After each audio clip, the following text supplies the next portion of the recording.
Namaste everyone and welcome to Data Millennials. Hey everyone, welcome back to our Excel series. So today we are going to see how we can insert comments.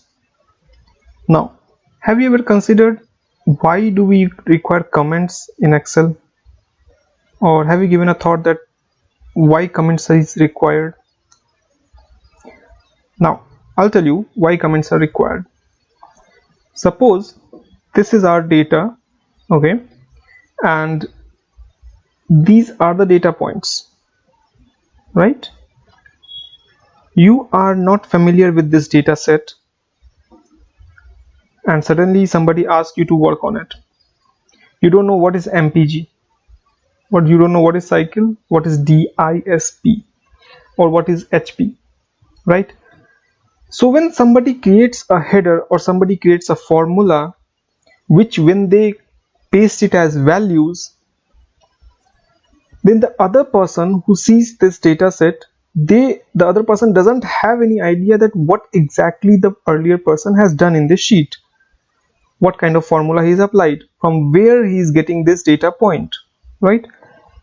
So in order to provide the adequate information to the next user who will be using this Excel sheet, comments are used, right? So how you can add comment? To add comment, you need to go into review, then click on new comment, or there are two options. You can go from this, or you can use the shortcut formula, that is shift and F2. Then you will be able to add a comment. So I'll show you. For example, this HP, as an end user, you do not know what this HP stands for. It's not a computer company, it's a horsepower. So I know this, that column E is horsepower, but when I share this file with somebody else, he won't know that HP is horsepower. So what I'll do, I'll put a new comment here. This is horsepower, right? So I clicked on new comment, and then this comment box opens. I have written down the detail. This is horsepower, and then I'll click anywhere within the sheet, right? Now what happens is that when you create a comment, it will stay as it is.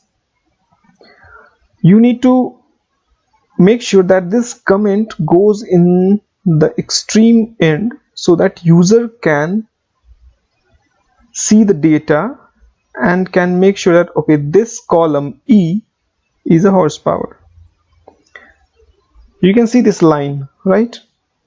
Now there are multiple options available with this comment.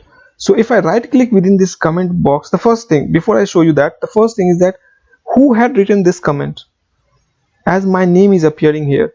So somebody else, when he open the sheet and sees this comment and he wants to add something, then he can edit this comment, and then his name will be appearing here, that this person has edited this particular comment.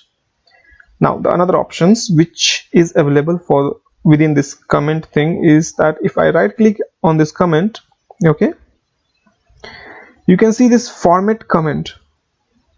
Now if you want to change the font style, the size of font, and the color of font, you can do it from here.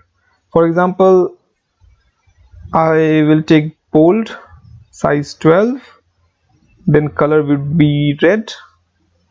If I want a strike through or superscript or subscript, I can do it, but I'll just keep, I won't keep a strike through also. So that's how I changed the look and feel of the comment. Okay, now if I click OK, this doesn't change. Okay, just give me a second. Format control, I need to change this to red, okay, to bold. Okay, now it gets changed. So you just need to select this comment which you have written. Now suppose you have multiple comments, so everything goes from top to bottom. In an organization, everything goes from top to bottom. The directives are given from the top management, then it goes to senior management, then it goes to middle management, then it goes to the other positions, right? That's how when we see the data, we have to review each and every comment also in Excel. But how will you know that which one is the first comment? Now suppose if I add some another comment here, okay, something, or I write demo, okay, then I add another comment, demo 2, right? Now these comments are appearing here.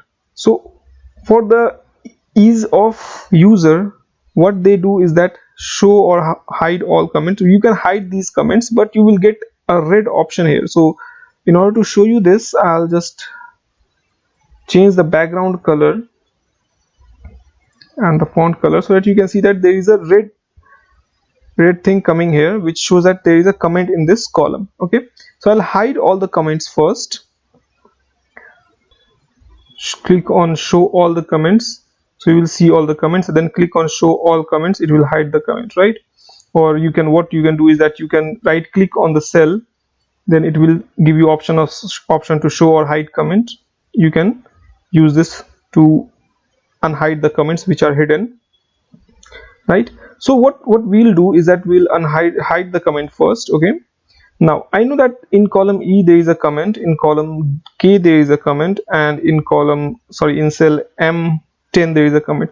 So which one is the first comment which has been applied first? So what I'll do, I'll click on the first cell, then I'll click next. This will show me the first comment which has been applied by the user. Then again I'll click on next. This will show me the second comment which has been applied. Then the next. If I want to go to the previous comments, I need to click on previous. Now if you want to delete this comment, you have highlighted this comment using this previous button, you can click on delete and it will be deleted. Again you need to click on this cell in which the comment is applied. After clicking on that, you need to click delete on comment, it will be deleted. The same thing. So this is how we use comment to provide additional information related to the data sets, related to the columns. So this is the end of this video. Let me know if you guys have any confusion. Put down your confusion in the comment box. Hey, if you find this video insightful, then do check out other videos and hit the like and subscribe button.